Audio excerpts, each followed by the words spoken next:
What's good, guys? Welcome back to Ron's Rise. Welcome back to the channel and welcome back to another video where I have good news for Alfa Romeo. Well, at least in Europe, the numbers and growth is crazy. Alfa Romeo's 2023 got off to a great start in Europe with growth of 107.6% in January and a nice 107.9% in February. Now, this important recovery has allowed the Italian brand to also improve its market share, which reached 0.4% against the 0.3 in 2022 and an all-time low of 0.2% reached in 2021. Now, in February 2023, no other brand can boast such high percentages of increases as Alfa Romeo, and the only ones that come close was Cupra with plus 66.4%, Land Rover plus 63.9%, Dacia plus 53.6%, and Tesla plus 47.2%.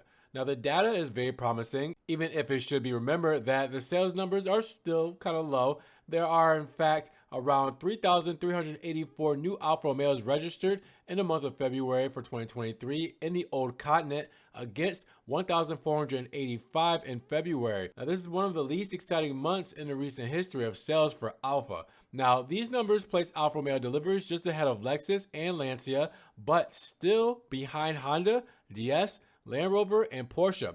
To better contextualize the Alfa Romeo numbers, I'm going to break down the European sales, EU, UK, EFTA in February with the respective market shares that are below Alfa Romeo. So Alfa Romeo starting at 29, at 30 you have Spear, at 30 you have the company Spear at 2,463 at 0.3%, Lexus 2,992 at 0.3%, Mitsubishi 2,397 at 0.3%, Smart 1,452 at 0.2%, Jaguar 1,112 at 0.1%, and Alpine 110, no, not the model, the Alpine 110, 110 cars sold at 0.0%.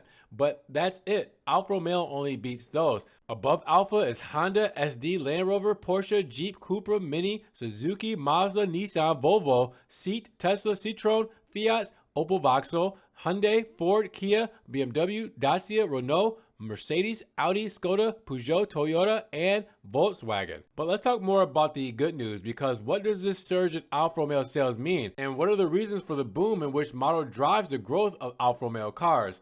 You guys guessed it. It's the Tonale, the new compact SUV from the Milanese brand, which registered 11,563 registrations in Europe. Now, in January 2023, Tonale itself doubled the European sales of the Stelvio, 973 units, reaching 2,169 pieces, and the Giulia was satisfied with 332 registrations in the same month.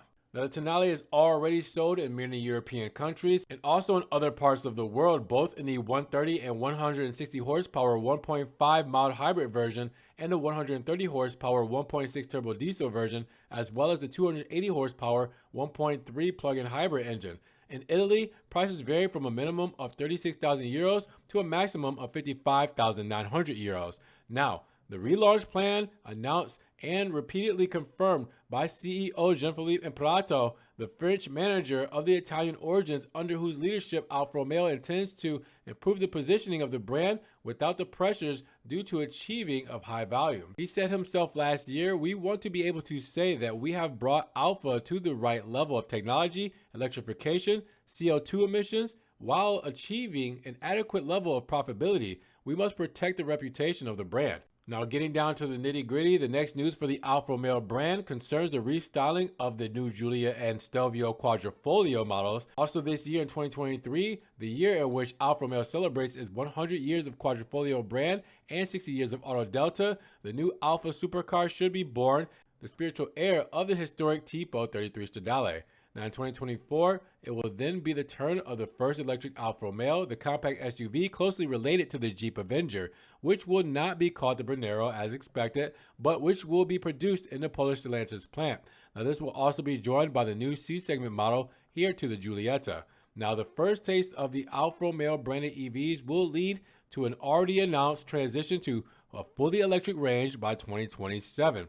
And the from zero to zero strategy, which includes the new electric Giulia, 1,000 horsepower for that Quadrifoglio, and the flagship of the Segment E.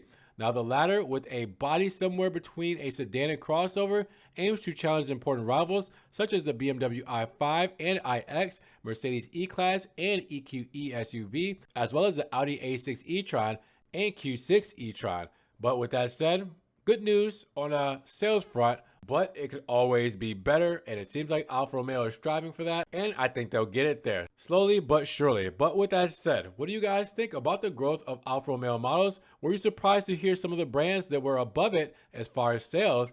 And what do you think it's going to take for Alfa Romeo to hit that sweet spot when it comes to the sales figures?